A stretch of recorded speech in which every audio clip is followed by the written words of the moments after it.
योगिनी एकादशी दिनांक 1 जुलाई 2024 सोमवार। माह आषाढ़ पक्ष कृष्ण। प्रारंभ 1 जुलाई सुबह 10:26 बजे। समाप्त 2 जुलाई 2024 सुबह 8:42 बजे।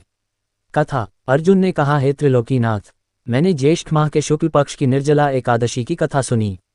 अब आप कृपा करके आषाढ़ माह के कृष्ण पक्ष की एकादशी की कथा सुनाइए।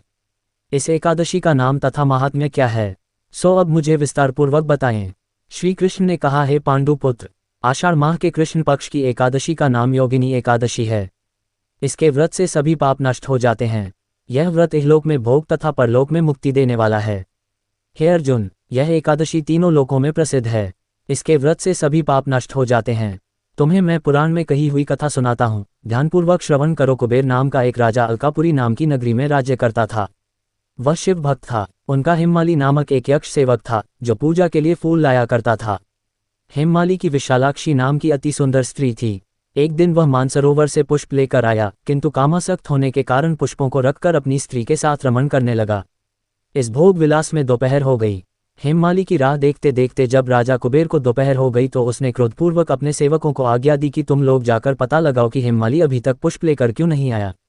जब सेवकों ने उसका पता लगा लिया तो राजा के पास जाकर बताया, हे राजन, वह हिममाली अपनी स्त्री के साथ रमण कर रहा है। इस बात को सुन राजा कुबेर ने हिममाली को बुलाने की आज्ञा दी। डर से कांपता हुआ हिममाली राजा के सामने उपस्थित हुआ। उसे देखकर कुबेर को अत्यंत क्रोध आया और उसके होंठ फड़फड़ाने लगे। राजा ने कहा, अरे अधम, तूने मेरे परम पूजनीय देवों के भी देव भगवान शिवजी का अपमान किया है।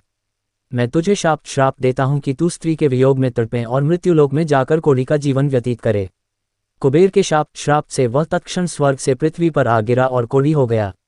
उसकी स्त्री भी उससे बिछड़ गई।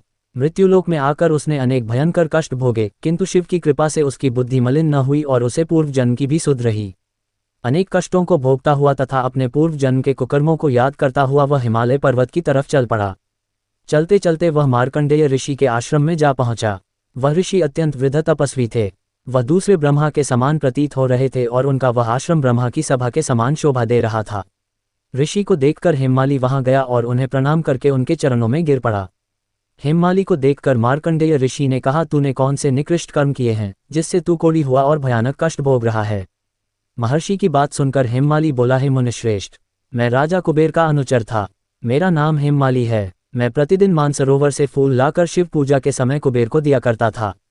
एक दिन पत्नी सहवास के सुख में फंस जाने के कारण मुझे समय का ज्ञान ही नहीं रहा और दोपहर तक पुष्प न पहुंचा सका।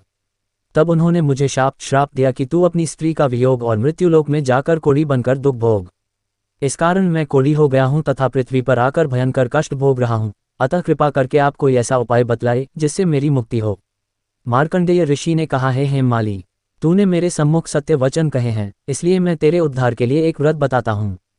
यदि तू आषाढ़ माह के कृष्ण पक्ष की योगिनी नामक एकादशी का विधानपूर्वक व्रत करेगा तो तेरे सभी पाप नष्ट हो जाएंगे। महर्षि के वचन सुन हिममाली अति प्रसन्न हुआ और उनके वचनों के अनुसार योगिनी एकादशी का विधानपूर्वक व्रत करने लगा। इस व्रत के प्रभाव से अपने पुराने स्वरूप में आ गया और अपनी स्त्री के साथ सुखपूर्वक रहने लगा। हे राजन, इस योगिनी एकादशी की कथा का फल 88 सहस्र ब्राह्मणों को भोजन कराने के बराबर है। इसके व्रत से सभी पाप नष्ट हो जाते हैं और अंत में मोक्ष प्राप्त करके प्राणी स्वर्ग का अधिकारी बनता है। कथा सार। मनुष्य को पूजा आदि धर्म में आलस्य या प्रमाद नहीं करना चाहिए, अपितु मन को संयम में रखकर सदैव भगवान की सेवा में तत्पर रहना चाहिए।